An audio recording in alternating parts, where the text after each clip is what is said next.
আজকে এত ডিস্টার্ব করছে যে আমি তো স্টার্টই করতে পারছি না। মানে লাইভটা করব কি করে আমি বুঝতে পারছি না।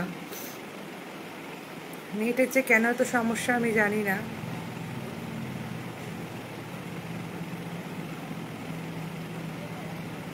দুবার করে বেরিয়ে গেলাম, আবার আমি দ্বিতীয়বার করে ঢুকলাম, তারপরেও কেন এটা একটা সমস্যা হচ্ছে কিছুতেই তো বুঝতে পারছি না। যাই হোক,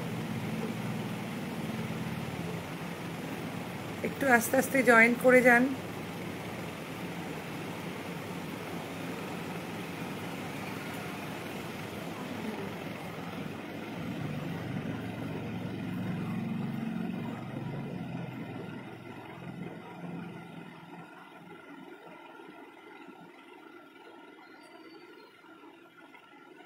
10টা 20 বেজে 15 প্রায় বেজে গেল।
আমি বুঝতে পারছি না যে কেউ দেখতে পাচ্ছেন কিনা বা কেউ শুনতে পাচ্ছেন কিনা, আমি কিচ্ছু বুঝতে পারছি না।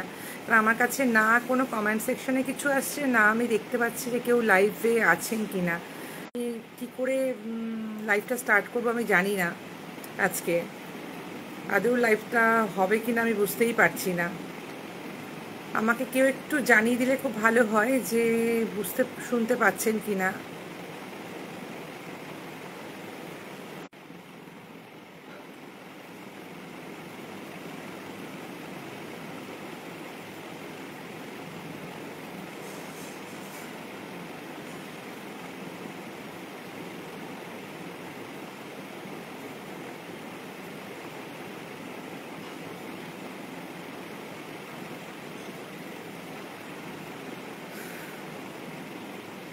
আচ্ছা, লাইভটা কি হচ্ছে?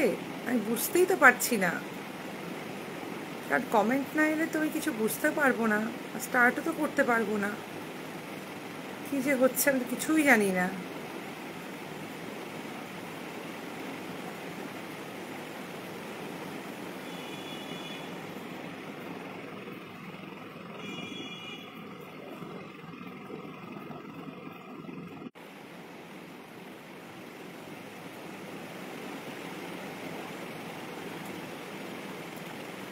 হ্যাঁ, এইবার তো একটু দেখতে পাচ্ছি, কিন্তু আমি কিন্তু কোনো কমেন্ট সেকশন বুঝতে পারছি না। দেরি করব না, আমি এখন যে কজন আছেন সে কজনকে নিয়ে আমি শুরু করে দিচ্ছি। হ্যাঁ, তারপরে আপনারা, আমি কিছু দেখতে পাচ্ছি না। আমি জানি না আদৌ ভালো মতো আপনারা শুনতে পাচ্ছেন কি না। আমি কয়েকজনকে দেখতে পাচ্ছি কিন্তু কিছু কমেন্ট সেকশন দেখতে পাচ্ছি না। আমি পুরো এমনি এমনি আমি কিন্তু করে যাচ্ছি, ঠিক আছে?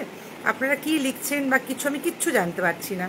আচ্ছা, যাই হোক, আমি যেটা স্টার্ট করব আজকে বলেছিলাম সেটা হলো একটা, আপনারা জানেন কি না জানি না, কলকাতা শহরে মানে একটা বড় আমাদের ধর্মস্থান হলো দক্ষিণেশ্বরের কালীবাড়ি।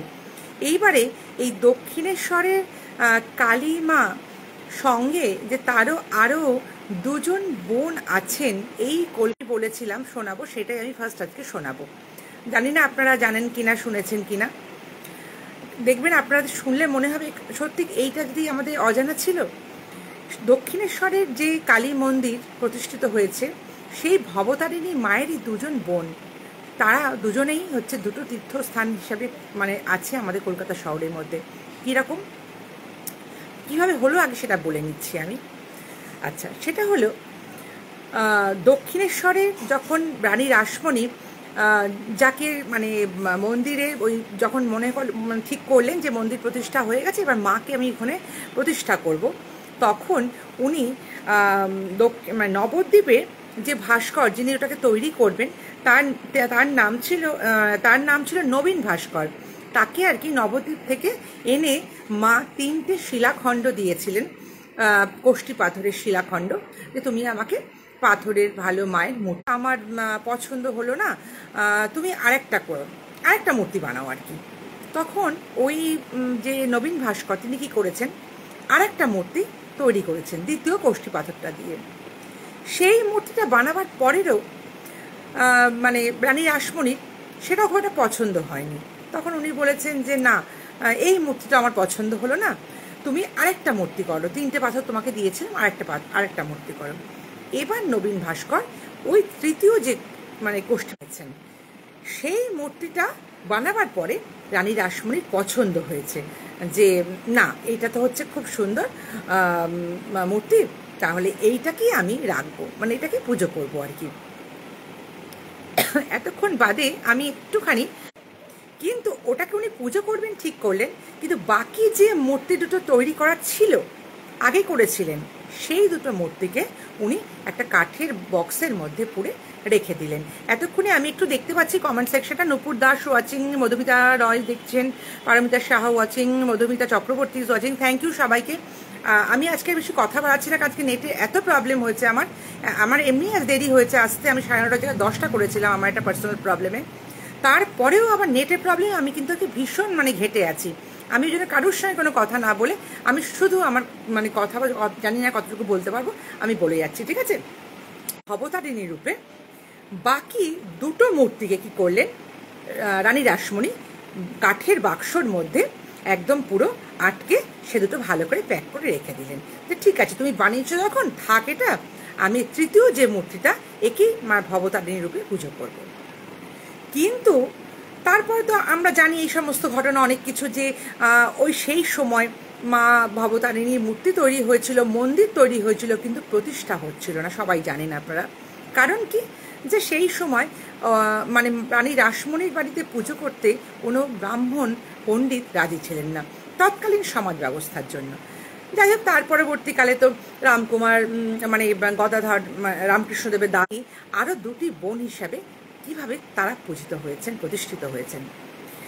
এইবারে দক্ষিণেশ্বরের মা পুজো পাওয়ার পরে মানে প্রতিষ্ঠা পাওয়ার পরে প্রায় বেশ কিছুদিন পরে হঠাৎ বরানগরের মানে একজন লোক আর কি, বরানগর কুঠিঘাট যেটা আছে আমাদের বরানগরে, আমরা সবাই জানি কুঠিঘাটের কাছে, সেখানে গোকুলচন্দ্র দে নামের এক ভদ্রলোক আর দুর্গাপ্রসাদ দে, এনারা দুজন, তার মধ্যে গোকুলচন্দ্র দে স্বপ্ন আদেশে পান আর কি, স্বপ্নাদেশ পান, প্রামাণিকের প্রামাণিক বাড়ি আছে, সেই বাড়িতে আমাকে এনে প্রতিষ্ঠা কর।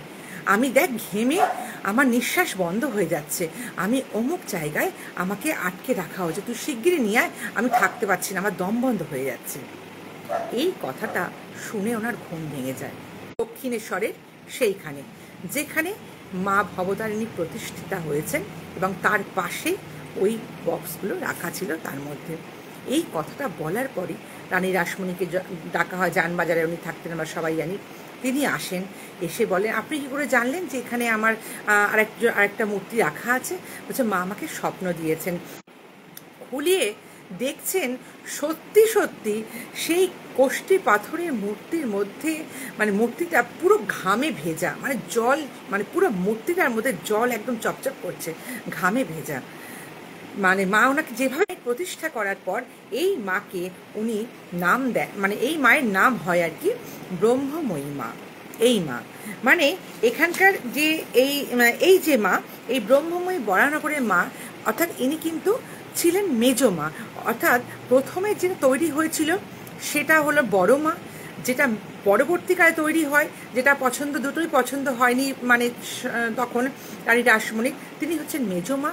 আর এই যেটা মানে আছে সেটা হচ্ছে ছোটো মা, যেটা দেবী মানে আমরা ভবতারিণী বলে পুজো করি দক্ষিণেশ্বরে এখন। যাই হোক, উনি এই ব্রহ্মময়ী মাকে এনে প্রতিষ্ঠা করেন এখানে। এই ব্রহ্মময়ী মারে মানে ঠিক স্টার থিয়েটারে মানে হাতিবাগান ক্রস করে স্টার থিয়েটার, তার ঠিক পাশে একটা রাস্তা আছে, সেখানে আবার শিব শিব শিবপ্রসাদ গুহ বলে একজন ভদ্রলোক, তিনিও ঠিক তার কিছুদিনের মধ্যে স্বপ্নাদেশ পান যে সেই রকমভাবে যে আমি কিন্তু এরকমভাবে ঘেমে রয়েছি, তুই আমাকে নিয়ে এসে এখানে প্রতিষ্ঠা কর। ঠিক সেইভাবেই উনি ওখানে চলে যান, গিয়ে যেমনভাবে অলোক বা মানে এই দুর্গাপ্রসাদরা যেভাবে এইভাবে প্রতিষ্ঠা করার পর ওই মায়ের নাম হয় নিস্তারিণী, ওই মায়ের নাম দেয়া হয় নিস্তারিণী মা। আর এই মার নাম হয় ভবতারিণী, আর মেজো মার নাম হয় হচ্ছে ব্রহ্মময়ী। এই যে বরানগরের ব্রহ্মময়ী মায়ের কথা বলছিলাম, এখানে কিন্তু কাছে এসেছি, অর্থাৎ রামকৃষ্ণদেবের মা ছিলেন হচ্ছে ভবতারিণী, আর এই ব্রহ্মময়ী বরানগরের মা ওনার মাসি, তাই উনি রামকৃষ্ণদেব এসে বলতেন আমি আমার মাসির বাড়িতে এসেছি।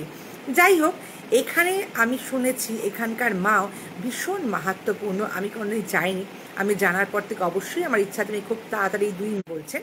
সেই পূজারী ব্রাহ্মণ তিনি যখন পুজো করতেন যখন প্রথম প্রতিষ্ঠা বা পুজো করেন, তার পরবর্তীকালে মানে ফার্স্ট জেনারেশনের পরে যখন উনি পুজো করতেন, তাও আজ থেকে প্রায় 20-22-25 বছর আগে কথা উনি বলছেন, সেই সময় ওনার বাচ্চা শিশু সন্তান বাড়িতে ছিল, সে ল্যাক্টোজেন খেত, তখন ল্যাক্টোজেন দুধ যেটা বাচ্চারা খায়। আজকে কিন্তু তুমি আমার ছেলের জন্য ল্যাক্টোজেনটা অবশ্যই কিনে নিয়ে আসবে, না হলে কিন্তু আমার ছেলের খাওয়ার কোনো দুধ নেই।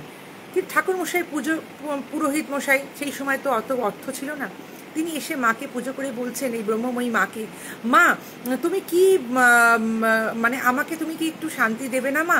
আমার কাছে আজকে 100 টাকা তোমাকে জোগাড় করে দিতেই হবে, আমি কোনো কথা শুনতে চাই না, নাহলে আমার সন্তানের দুধ কিনতে পারবো না। ল্যাক্টোজেন 2 তখন নাকি ওনার সন্তান খেত।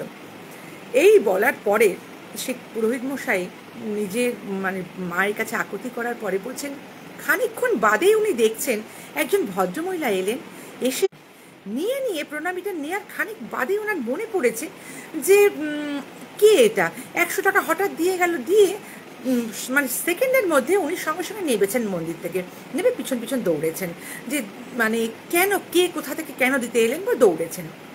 বলছেন আমি ওই একটু কয়েক সেকেন্ডের মধ্যে দৌড়ে আগে 100 টাকা কোনোভাবে আসে, তাহলে কি আজকে 100 টাকাটা মা তুমি এসে আমাকে দিয়ে গেলে আমার সন্তানের দুধের জন্য। সেই থেকে উনি মানে পাগলের মতো মারকে মানে ভালোবাসতে শুরু করলেন, এবং তারপর থেকে বিভিন্ন সময় বিভিন্নভাবে এই ব্রহ্মময়ী মা মানে বরানগরে মানে মায়ের মাহাত্ম্য আস্তে আস্তে প্রচার হতে লাগলো। আগে এখানে বলি হতো, এখন বলিটা বন্ধ হয়ে গেছে কী করে, তারও কিন্তু একটা কাহিনী আছে।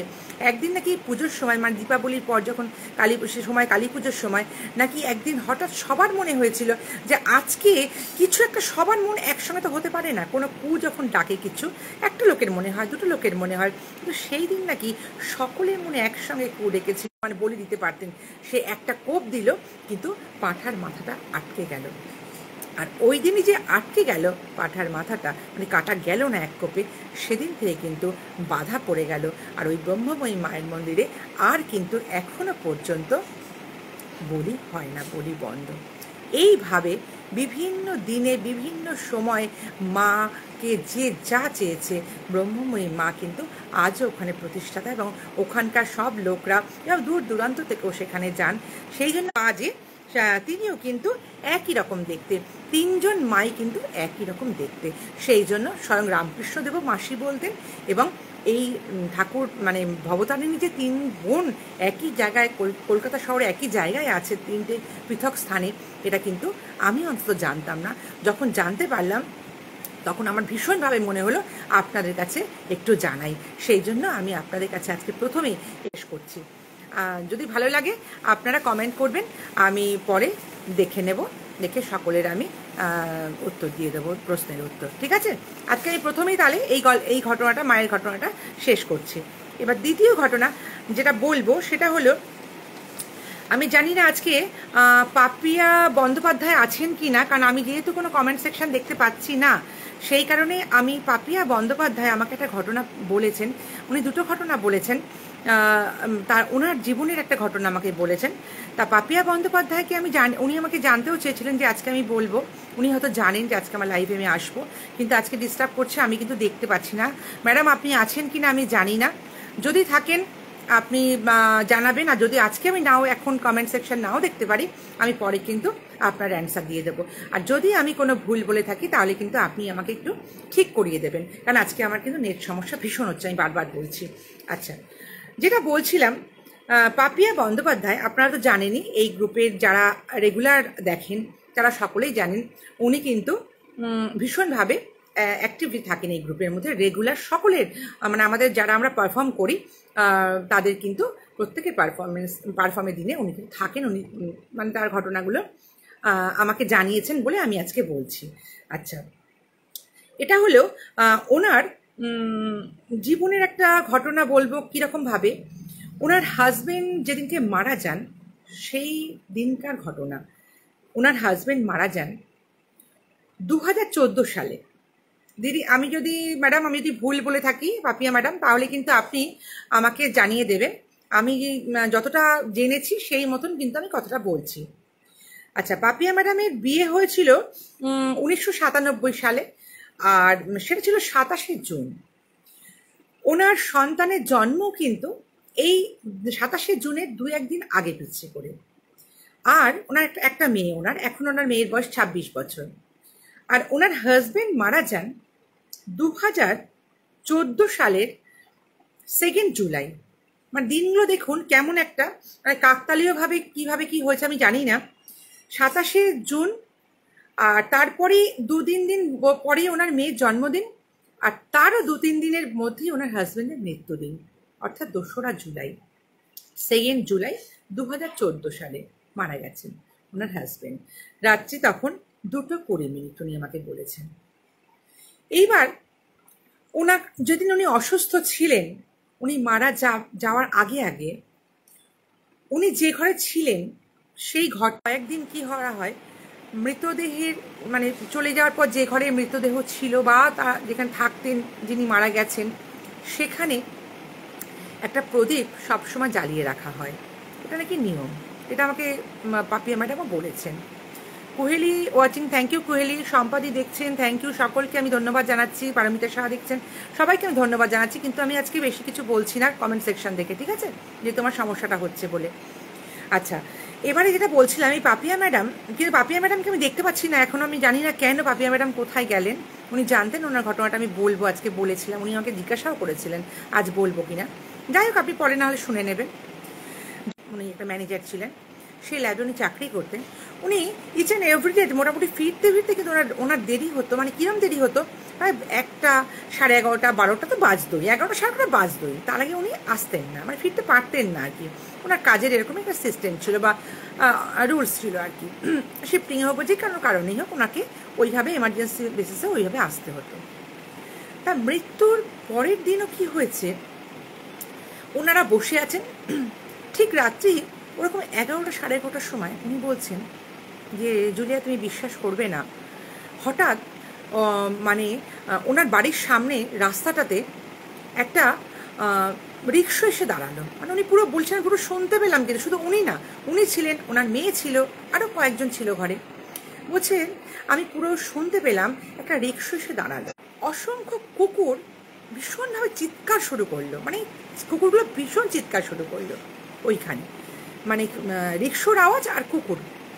আর এর মাঝখানে কি হলো, ওনারা বলছেন আমরা ঘরে রয়েছি, কিন্তু যেমন করে ওনার হাজবেন্ড মানে পাপিয়া ম্যাডামের হাজবেন্ড, মা দেখো বাবা এসে গেছে, আমি দরজাটা খুলি তাহলে, কারণ এখন 26 মাস, তখন ওর বয়স 16 বছর ছিল, 10 বছর আগে ওনার হাজবেন্ড মারা গেছেন। মা দেখো বাবা এসে দরজাটা খুলছে। উনি সঙ্গে সঙ্গে বলছেন, ফ্র্যাকশন অফ সেকেন্ডের মধ্যে পাপিয়া ম্যাডাম বলেছিলেন হ্যাঁ যা তাড়াতাড়ি দরজাটা খুলে দে।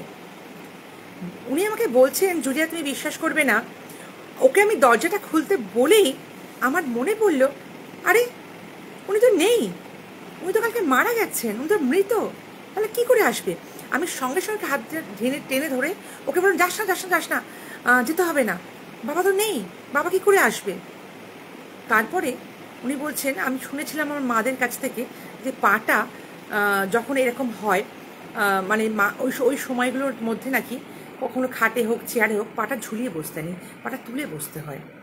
কারণ নাকি বলে, কথায় আছে, পা ঝুলিয়ে বসলে পা নাকি কি করে তাহলে ও তো মৃত, তাহলে কে এলো। শুধু তাই নয়, উনি বলছেন আমি তখন সেই মুহূর্তে আমি বুঝতে পেরেছিলাম যে যে ঘরটা উনি ছিলেন আর যে ঘরটাকে মানে মারা গেছেন, মানে উনি মারা গেছেন মানে ওনাকে এখন যা অসুস্থ হওয়ার হসপিটাল নিয়ে যাওয়া হয়েছিল যে ঘরটায়, সেই ঘরটার পাশের ঘরে সেই দিন কিন্তু ওই পাপিয়া ম্যাডাম ওনারা মেয়েরা ছিলেন, আর এই ঘরে ওনার শাশুড়ি ননদ আর অন্যান্য লোকরা ছিলেন। বলছেন ওনারাও মেয়েরাও মানে ওনার শাশুড়ি ননদ এরাও বলছেন, এবং উনি বলছেন আমরা সকল যারা ছিল ওই রাত্রিবেলা পরিষ্কার সবাই বুঝি, কিন্তু একেবারেই নয়। আমরা দেখেও লোক বলতে পারি হয়তো স্বামী হারা হয়েছেন সদ্য, তো মনের মধ্যে একটা ফিলিংস হয়তো সেই কারণে, একদমই কিন্তু নয়। বাকি সবাই কিন্তু বুঝতে পেরেছে যে একটা কেউ একটা ওই ঘরে ঢুকেছিল, কোনো কারো একটা উপস্থিতি, আইডেন্টিটি কিন্তু ওই ঘরে যারা ছিলেন ওনার ননদ শাশুড়ি বা আরও যারা ছিলেন তারা কিন্তু সবাই অনুভব করেছে। উনি বলছেন আমি পাশের ঘরে ছিলাম, কিন্তু এই ঘটনাটা আমি কিন্তু পরিষ্কার বুঝতেও পেরেছি, সবাই বুঝতে পেরেছে। এটা কি করে হয় জুলিয়া তুমি বলো।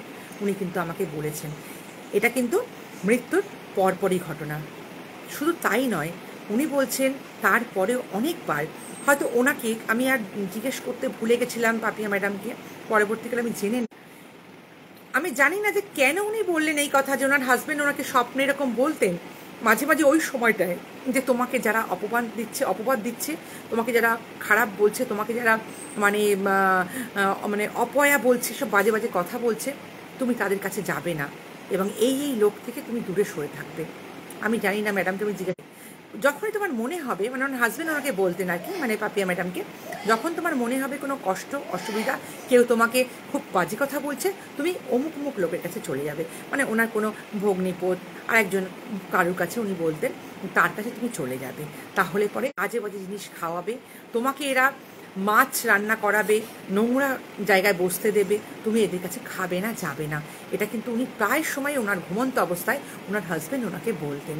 উনি বলছেন শুধু তাই নয়, বলতেন বলে নয়, আজও নাকি মানে এই মাসটায়, মানে উনি বলছেন জুলাই মাসটা, মানে আষাঢ় মাস প্লাস জুলাই মাস, এই মাসটাতে নাকি উনি বলছেন এখনও প্রায় সময় ওনাকে ওনার স্বামী দেখা দেন, যে কোনোভাবেই হোক, শয়নে স্বপনে বা যেভাবেই হোক ওনাকে দেখা দেন। মানে পাপিয়া ম্যাডামের হাজব্যান্ড দেখবে খুব তাড়াতাড়ি আরেকজন আমার কাছে চলে আসবে। তা উনি বলেছিলেন কে চলে আসবে আমাকে বলো, বলছে সেটা আমি বলতে পারবো না, কিন্তু আরেকজন চলে আসবে। উনি আমাকে ডিটেলসে বলেছেন ব্যাপারটা, আমি খুব শর্টেই ব্যাপারটা বলে দিচ্ছি, যে কিছুদিন বাদেই নাকি উনি জানতে পারেন যে ওনাদের ওখানকার কোনো মানে বরানগরে একটা ওয়ার্ডের কাউন্সিলর মানে মানে মনের মিল থাকে, সেই কারণে ওই যে কাউন্সিলর ভদ্রলোক যিনি মানে কাউন্সিলরের হাজব্যান্ড যিনি মারা গেছিলেন, তিনি কিন্তু এদের সঙ্গে খুব ক্লোজই ছিলেন এই পাপিয়া ম্যাডামদের সঙ্গে। মাত্র 9 মাস আমি দেখেছিলাম যে অমুকের নামটা দিয়ে, আমি নামটা বললাম না, উনি আমাকে বলেছেন যে অমুকের মৃত্যুতে, অকাল মৃত্যুতে আমরা শোকাহত। উনি দেখে অবাক হয়ে গেছেন যে কি মারা গেছে। তার মায়ের কাছে, তার ওয়াইফের কাছে গিয়ে উনি দেখা করে কথাও বলে আসেন পাপিয়া ম্যাডাম, যে আমি তো ভাবতেই পারিনি কীভাবে হলো, এইরকমভাবে হঠাৎ করে চলে গেলেন। তখন উনি বলছেন উনি অত তাকে বলেননি, তার হাজব্যান্ড কিন্তু বলেছিলেন যে একজন লোক, খুব কাছের লোক চলে আসবে খুব তাড়াতাড়ি এখানে আমার কাছে, মানে ওনার কাছে। এই নয় যে উনি আজও নাকি উনি সব সময় মানে বুঝতে পারেন ওনার স্বামীর অস্তিত্বটা। আর সেই কারণে উনি আমাকে এই যে ঘটনাটা বলছেন দেখো জুলিয়া, এই যে ঘটনা বিভিন্ন লোক বিভিন্নভাবে বলে, সত্যি না মিথ্যে মানুষ বুঝতে পারে না বা আমরা বিশ্বাস করি না, কিন্তু বেঁচেছিলেন। মানে একটা মর্গে চলে যাওয়া মানে একটা মানুষের মৃত্যু হয়ে যাওয়া, তো মৃত্যু মুখ থেকে বলা যেতে পারে। মর থেকে ফিরে এসে সেই মানুষটা কিভাবে বাঁচে, এই ঘটনাটাও পাপিয়া ম্যাডাম আমাকে একটা বলেছেন, কিন্তু আজকে পাপিয়া ম্যাডামের ওই ঘটনাটা আমি বলবো না। এটা একটা অদ্ভুত, আমারও লেগেছে একটা অদ্ভুত ঘটনা, সেটা আমি নেক্সট দিন বলবো। আজকে পাপিয়া ম্যাডামের এই ঘটনাটা বললাম, কিন্তু এখন আমি দেখতে পাচ্ছি না এখনও ম্যাডাম আছেন কি না। যদি পাপিয়া ম্যাডাম আপনি থেকে থাকেন, আপনি আমাকে জানাবেন যে আমি সঠিক বললাম কিনা, কারণ আপনি সমস্ত লাইভে থাকেন, আমি জানি আমার প্রত্যেকটি লাইভে আপনি থাকেন, এবং আপনি আমাকে কালকেও জিজ্ঞাসা করেছিলেন যে আমার লাইভটা কবে আছে এবং আমি কখন বলবো। সেই কারণে আজকে নেটটা ভীষণ ডিস্টার্ব করছে, আমি জানি না কতখানি ভালোভাবে বলতে পারলাম বা আপনারা শুনতে পারলেন। যদি কোনো অসুবিধা হয় তাহলে আমি বলে দিচ্ছি, এই ঘটনাটাই মানে পাপিয়া ম্যাডামের এই ঘটনাটা আমি আরেকদিন আবার ভালো করে আমি শোনাবো। আজকে যদি কোনো ডিস্টারবেন্স হয় আমি পরে দেখতে পারি যে হয়তো এটা ঠিক মতো ক্লিয়ার হয়নি সকলের কাছে, আমি তাহলে ম্যাডাম আপনাকে কথা দিলাম আমি নেক্সট ডে আবার আমি আপনাকে মানে এখানে আশা করি আমি এত প্রবলেম ফেস করব না।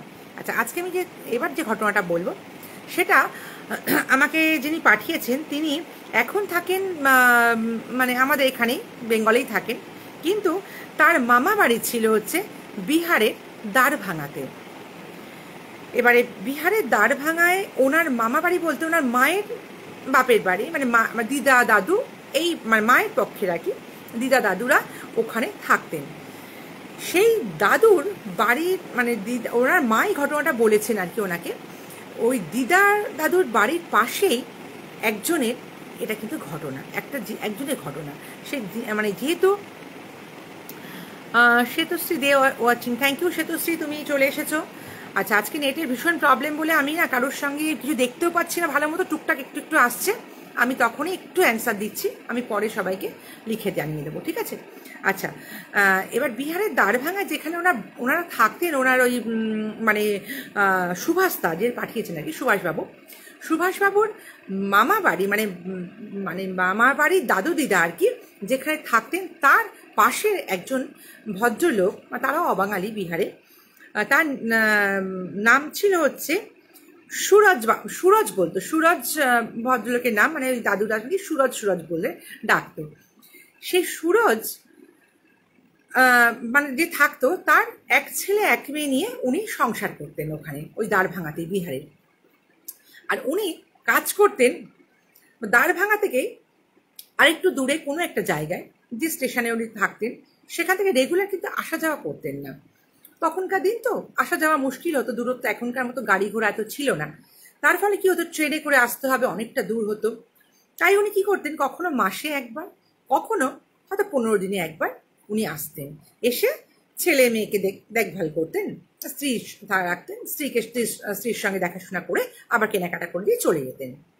আর এই সুভাষবাবুর মানে দাদু দিদাদের সঙ্গেও ওনাদের একটা খুব ভালো সখ্যতা ছিল, যেহেতু পাশের, আর ওখানে তো অবাঙালিটাই ম্যাক্সিমাম, বাঙালি তো কমই, সেই জন্য ওরকম এটা ভালো ভাব তাদের সঙ্গে ছিল।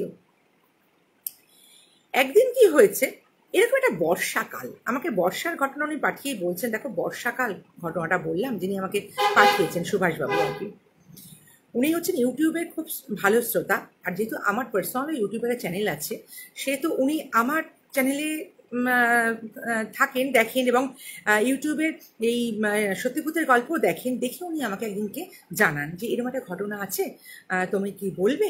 তাহলে হ্যাঁ আপনি জানান, নিশ্চয়ই বলবো। তা সেটা উনি বেশ কিছুদিন আগে আমায় দিয়েছেন, আমি বলার স্কোপ হয়নি যেহেতু পাশে পরপর অনেকগুলো ঘটনা। ওনাদের মধ্যে কি হয়, খুব বড় দহেজ দিতে হয়, টাকা পয়সা মেয়ের বিয়েতে অনেক দিতে হয়, জোগাড় করতে হয়। তাই সুরজবাবুরও মেয়ের যে বিয়ে ঠিক হয়েছে, অল্প বয়সে বিয়ে ঠিক হয়েছিল, কিন্তু প্রচুর পরিমাণে টাকা পয়সা গয়নাগাটি সে দিতে হতো, তখনকার দিনেও ছিল এখন আছে, কিন্তু তখন কি হয়েছে, এইভাবে একটা দিন উনি টাকা পয়সা জোগাড় করে নিয়ে আসবেন, এমন একটা দিন ছিল মেয়ের বিয়ের কিছুদিন আগে, সেদিন প্রচণ্ড বর্ষা, ভীষণ বৃষ্টি হচ্ছে। এদিকে রাত্রি উনি যখন আসেন 9টা-10টার মধ্যে যেদিনকে ফেরেন, হঠাৎ করে সেই দিন 11টা-12টা বেজে গেছে, তখনও সুরজবাবু ফিরছেন না বাড়িতে। তখন তিনি নাকি বারবার ওই জেঠুর বাড়ি, মানে সরি জেঠু বলছি, মানে ওই সুভাষবাবুর যে দাদুর বাড়িতে গিয়ে বারবার খোঁজ খবর নিচ্ছেন, একটু খোঁজ খবর নেবে, তখনকার দিনে ফোন ছিল না, এত একটু যাবেন দেখবেন। তখন নিজের ছেলেও তখন বেশ বড়, ছেলেটা বড়, মেয়েটা ছোট মানে মেয়েটার বিয়ে হবে তার থেকে ছেলেটা একটু বড়। ছেলেটাকে বলছে তুই জানা একটু খুঁজে দেখ না বাবা এখনও কেন আসে। সেখানে সব জায়গায় খুঁজে চলে এসছে, কিন্তু ওর বাবার কোনো খোঁজ কেউ দিতে পারেনি। তারপরে ওনারা মানে এই সুভাষবাবুর রাত হয়ে গেছে বলে এরা বলছে ঠিক আছে তোমরা বাড়ি চলে যাও, আমি দেখছি। বলে কি হয়েছে, এই সুরজবাবুর যে ছেলে সে বলছে মা দাঁড়াও, আমি সাইকেল নিয়ে একটু যাই আর আরেকবার ঘুরে আসি। বলে তখন অত রাতটা বলছেন সুভাষবাবু যে আমার মা দিদিমা এনারা বলছেন ও যখন এই রেইনকোট পরে সাইকেলটা নিয়ে যাচ্ছে বাবাকে খুঁজতে অত রাত্রে, প্রথমবার ফিরে আসার পর দ্বিতীয়বার, বলছে খানিকটা যাওয়ার পরে বৃষ্টিটা একটু কমে এসেছে। তখন তো এত রাস্তা আলো টালো ছিল না, একটা জায়গায় অল্প একটু মানে একটা ওই অল্প আলোর মধ্যেই ভদ্রলোকের মাথাটা ফেটে এখান থেকে রক্ত পড়ছে। তখন ও কি করেছে, সাইকেলটা থামিয়ে ওনার কাছে গেছে, গিয়ে বলছে আপনার কিছু হয়েছে, আপনি অসুস্থ? মানে ও নিজের বাবাকে খুঁজতে গিয়ে টেনশন রয়েছে, তারপরেও ওনাকে দেখে ও ভেবেছে যে তাহলে বাবা তো কি দেখছে, কিন্তু উনি একটু অসুস্থ, এত রাত্রি বৃষ্টির অল্প একটু থেমেছে তাও দাঁড়িয়ে আছেন, ওনার মাথাতে রক্ত পড়ছে, তাহলে নিশ্চয়ই কিছু একটা সমস্যা আছে বলে ওনার কাছে গিয়ে জানতে গেছে। তখন উনি বলেছেন আমাকে একটু, বেশি কথা না বলে উনি শুধু বলেছে আমাকে একটু নিয়ে চলো। তখন ও ভেবেছে ছেলেটা সুরজবাবু ছেলে ভেবে দেখছে, মানে সুরজবাবু ছেলে পিছনে ওই ভদ্রলোকটাকে তুলেছে, সাইকেলে নিয়েছে, বলছে আপনি ভালো করে ধরে বসুন তাহলে পড়ে যাবেন বলে বেশ কিছুটা রাস্তা গেছে। গিয়ে উনি দেখছেন যে যেন মনে হচ্ছে সাইকেলটা একটু হালকা হয়ে গেছে। তখন উনি ভাবছে যে কী হলো, যে সাইকেলটা তো ভারী ছিল, পিছনে একজন বসেছিল, সাইকেলটা হালকা হয়ে গেল কেন? সেটা দেখতে যাবে এমন সময় দেখছে সামনে, আর তার আগে একটা কথা বলি, যেটা আমাকে সুভাষবাবু বলেছিলেন, যে ও যখন যাচ্ছে বেশ অনেকটা দূর যাচ্ছে, বৃষ্টির পথ, যদিও রাস্তাটা অন্ধকার, বৃষ্টিটা থেমেছে, কিন্তু ওর যেন মনে হচ্ছে ও একটু উল্টো রাস্তায় যাচ্ছে। ভদ্রলোক যেখানে যেতে বলেছিল, যে দিকটাতে ইশারা করে, ও সেই দিকে যাচ্ছিল, কিন্তু সেটা ভুল দিক। ও তখন বলছে যে অনেকক্ষণ চালানোর পরে, প্রায় হাফ অ্যান আওয়ার হয়ে গেছে চালানোর পরে, ও ভাবছে আমি কোথায় আসছি, এটা তো একটা উল্টো দিক, এটা না স্টেশনের দিক, না রাস্তা, সদর রাস্তার দিক, কোথাও না, তাহলে এই ভাবতে ভাবতে তো যাচ্ছে। কিছুটা যাবার পরে ও দেখছে, হঠাৎ যেটা বললাম, ওর অনুভূতি হলো যে সাইকেলটা যেন হালকা, পিছনে একজন বসে থাকলে যে ভারটা হয় সেটা তো নেই। ও পিছন ফিরে দেখতে খালটার কাছে, মানে হঠাৎ খানিকটা যাওয়ার পরে যে মানে যেখানটা চোখটা ওর পড়লো, পিছনটা দেখার আগেই ওর খালের দিকটা চোখ পড়েছে, দেখছে সেখানে একটা যেন কেউ শুয়ে আছে, পড়ে আছে মনে হচ্ছে, বেশ খানিকটা দূরে, কিন্তু সে দেখতে পাচ্ছে একটা কেউ যেন একটা কিছু পড়ে আছে মনে হচ্ছে। তখন ও পিছনে কি আছে সেটা দেখার জন্য সাইকেলটাকে থামিয়েই ছিল, থামিয়ে দেখছে সেখানে তো কেউ, পিছনে তো কেউ নেই, যাকে ওর মাথায় রক্ত পড়া, যাকে ওর পিছনে একটু সাইকেল করে নিয়ে আসছিল, যার ইনস্ট্রাকশনে ওই এতদূর রাস্তাতে এলো, মানে ওনার বাড়ি বা যখন পৌঁছে দেবে যেতে কিছু ভেবে ও এখানে এলো, এসে দেখছে ওর চোখটা যেখানে পড়েছে ওই খালের পাড়ে একটা কি পড়ে আছে। ওর কাছে টর্চ ছিল, আর গাড়ি ওই সাইকেলের যে লাইটটা থাকে না সেটা জ্বালিয়ে আর টর্চ জ্বেলে আস্তে আস্তে হেঁটে গেছে। ও তখন মানে উপর হয়ে যে মানে মুখ থুবড়ে যে বডিটা পড়ে আছে, ওকে ধরতে যাবে, ধরার আগে ওর কিরকম যেন মনে হলো এই জামাটা, মানে বৃষ্টির মধ্যে ভিজে ওর যে টর্চের লাইট জামাটা, এটা খুব চেনা জামা আমার, এই জামাটা তো আমার বাবার জামা, এখানে মানে বাবাই কি তাহলে মুখ থুবড়ে পড়ে আছে, কি করে পড়লো এখানে, আর এই জায়গাটা এলো কি করে, না স্টেশনের কাছে না কোথাও, তো অনেক দূর, এটা একটা ভুলভাল জায়গা মনে হচ্ছে। তো প্রথমেই আন্দাজ করেছিল একটা ভুল জায়গা চলে এসছে, ওই পিছনের লোকটা যে ডিরেকশন দিয়েছে সেভাবেই গেছে। ও তখন ওই বডিটাকে না একাই খুব সাহস নিয়ে উল্টে তুলেছে, দেখছে সত্যি ওর বাবা ওরকমভাবে পড়ে আছে, বাবারও মাথা ফেটে, যেমন এই লোকটার ছিল ওর বাবার মাথা ফেটে গল গল করে তখনও রক্ত মানে বেরিয়েছে, কাদা ফাদা মাখা, মানে যাচ্ছে তাই অবস্থা হয়ে পড়ে আছে, বাবার কোনো জ্ঞান নেই। তখন বাবাকে ওখানে সঙ্গে সঙ্গে নিয়ে খালের যে ওই নদীর মতো একটা খাল ছিল সেখান থেকে জল তুলেছে, কারণ খাল তখন তো মানে ভরা বর্ষা, প্রচুর জল, সেখানে জল তুলে বাবাকে মুখে জল টল ছিটা দিয়েছে করেছে। তা দেখছে যে বাবার কোনো সেন্স নেই, বাবা কোনো সাড়াও দিচ্ছে না, কিছু না, কিছুই বুঝতে পারছে না কি করবে, বাবাকে মানে ফেলে কোথায় যাবে। তখন ও খানিকটা ওখানে বাবাকে রেখে দিয়ে মানে থতমত খেয়ে, মানে প্রায় ওর ঘাম বেরিয়ে যাচ্ছে তাই অবস্থা, ওইভাবে ন্যাচারালি যা হয় আর কি। ও তখন ওই সাইকেলটাকে ফেলে দৌড়ে দৌড়ে দৌড়ে দৌড়ে অনেকটা দূর গেছে, যেদিকে ও জানে, ও চিনে মানে বুঝতে পারে যে ও তো ওখানটাই এলো, যেদিকে মোটামুটি লোকালয় আছে, সেখানে গিয়ে অনেকক্ষণ দৌড়ে একটা লোকালয় জায়গা, একটা দোকান ঘরের মতো জায়গা আছে। তখন এইসব করতে করতে প্রায় তখন 2:30-3টে রাত্রে বেজে গেছে, মানে মাঝরাত্রি তখন হয়ে গেছে। তখন গিয়ে দরজা ডেকে তাকে তুলে লোকজন জড়ো করে আলো টালো নিয়ে হেরিকেন টেরিকেন নিয়ে সব লোকজন ওখানে এসে বলে দেখবে চলো শিগগিরই এরকম আমার বাবা এরকমভাবে পড়ে আছে, বাবাকে খুঁজতে এসেছি, বাবা আজকে সব বলেছে ঘটনা যে বাবাকে আসার কথা, বাবা আসেনি, খুঁজতে খুঁজতে এই ঘটনা, কিন্তু এখানে এই ব্যাপার। তখন সবাই বলছে যেখানটায় গেল ওকে ডেকে নিয়ে গেছে, বলছে তুমি এখান এত দূর প্রায় 2-3-2.5 ঘন্টার রাস্তা তুমি সাইকেল চালিয়ে চলে এলে এখানে একা এত রাত্রে বৃষ্টিটার মধ্যে? বলছে হ্যাঁ, আমাকে একজন এরকম মাথায় রক্ত পড়া একজন ছিলেন, তিনি আমার সাইকেলে বসেছেন, তিনিই বলেছিলেন তাকে পৌঁছে দেওয়ার জন্য। তাকে পৌঁছতে এখানে এসে যখন দেখলাম আমার পিছনে কেউ নেই মনে হলো, হালকা দেখতে গিয়ে তখন আমার চোখ পড়লো এই জায়গাটা, দেখি বাবা তখন এখানে পড়ে আছে, বাবার খোঁজ পাচ্ছিলাম না বলেই তো আমাকে। ও বলছে আমার তো সেই একই প্রশ্ন, যে আমার সাইকেলে চড়ে এসেছিল সে কোথায়? তখন মানে বোঝা গেল, বাবা সবাই আগে সবাই এলো, এসে বাবাকে তুলে, বাবা তখন মারা গেছেনি ওখানে। সবাই তখন এই করতে করতে ভোর হয়ে গেল, দেখা গেল যে ওনার মাথাতে কিছু রড দিয়ে বা কিছু দিয়ে খুব জোর মারা হয়েছিল, আর ঘাড়ে ওনাকে মারা হয়েছিল। কারণ কি, ওনাকে কোনোভাবে এখানে এনে মেরে ফেলা হয়েছিল। তার কারণ জানতেও পারা গেছে পরবর্তীকালে, ওই দিন পরবর্তীকালে বলতে ওরা তো জানতোই বাড়ির লোকরা, যে ওই দিনকে ওর বাবা বেশ কিছু টাকা এবং যেখানে উনি থাকতেন সেখানে গয়না বাড়াতে ছিলেন মেয়ের বিয়ে, সেই গয়না টাকাগুলো উনি নিয়ে আসছিলেন। এবং তখনকার দিনে ডাকাতিটা প্রচণ্ড পরিমাণে হতো, আর ওই সব জায়গাতে ভীষণ পরিমাণে ডাকাতি হতো, গ্রামগঞ্জের এই সমস্ত বিহার টিহার এই অঞ্চলগুলোতে সেই সময়। উনি বলছেন যে এই খবরটা কেউ ওনাকে মানে ডাকাতদের কাছে ছিল যে ওই ভদ্রলোক ওই সময় টাকা নিয়ে আসবে বা গয়নাগাটি নিয়ে আসবে।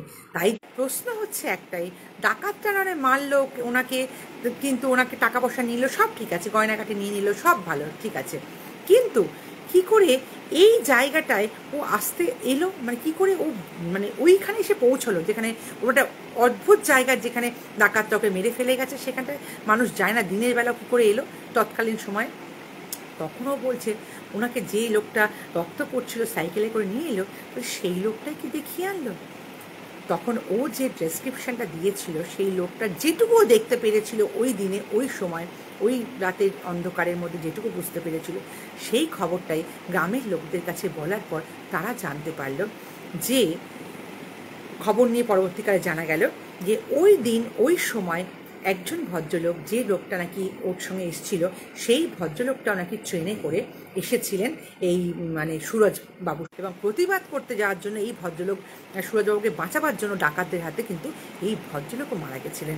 কিন্তু এই ভদ্রলোকটা এখানে তার বডিটা ছিল না, এই বডিটাকে তো অন্য কোথাও ফেলে রেখেছিল তারা, সেই কারণে পরবর্তীকালে জানা গেছিল সেই ভদ্রলোক কিন্তু সুরজবাবুকে বাঁচাতে গিয়ে তাকেও ডাকাতদের হাতে মানে মারা যেতে হয়েছিল। কিন্তু আশ্চর্য ঘটনা হলো এখানে সব ঠিক আছে, যেই ভদ্রলোকটা ওনাকে ওইভাবে সাইকেলে উঠে ওই জায়গাটা দেখিয়ে দিল, যদি সেই রাত্রে না দেখাতো তাহলে কিন্তু কেউ জানতেও পারতো না। এখনকার মতো কিন্তু এত শহর হয়ে যায়নি দ্বারভাঙার ওই যে গ্রামটা, যেখানে উনি থাকতে, একটা নাম বলেছেন, নামটা বলছি না আমি, সেই জায়গাটা সেরকম ছিল না, বা এত পুলিশ এত মিডিয়া এত তো সব তখনকার দিনে ছিল না। ন্যাচারালি বাবাকে কিন্তু পেতে গেলে ওনাদের অনেক কসরত করতে হতো। আবার হয়তো এও হতে পারতো যে বলছে নাকি ওখানকার লোকরা পরবর্তীকালে বলেছিল সেই রাতে যদি না বডিটা খুঁজে পাওয়া যেত, হয়তো বা ডাকাতটা ঠিক করেছিল ওই সময় তো মেরে ফেলে গেছে, পরে এসে দিনের বেলা কোনোভাবে বডিটাকে কোথাও পুঁতে হালকা, তখনই কিন্তু ওই ভদ্রলোক চলে গেছে, মানে ওই আত্মাটা চলে গেছিল। যেহেতু সঙ্গে সঙ্গে ঘটনা সুরজবাবুর মানে মৃত্যুর দিনে একই সঙ্গে ঘটনাটা হয়, তো সবার এক কথা, মানে সুভাষবাবু আমাকে বলেছেন যে ওনার দাদু বা ওই অঞ্চলের সবাই বিশ্বাস করেছিলেন যে ওই যে আত্মাটা সুরজবাবুর মৃত্যুটাকে ঠেকাতে গেছিলেন, তাকে মানে তার মৃত্যুর দিন ছিলেন, সেই কিন্তু এই সুরজবাবুর ছেলে বিশাল, ওনার নাম ছিল বিশালকে নাকি ওখানে পৌঁছে দিতে সাহায্য করেছিল। সেই জন্য আজও নাকি ওইখানকার লোকেরা জানে যে যদি, তারপর থেকে নাকি একটা মানে ওখানকার লোকেরা খুব সাবধান হয়ে গেছিল যে ওখানে যদি কারণ নাকি মৃত্যু যদি এইভাবে অপঘাতে হয়ে গেছিল।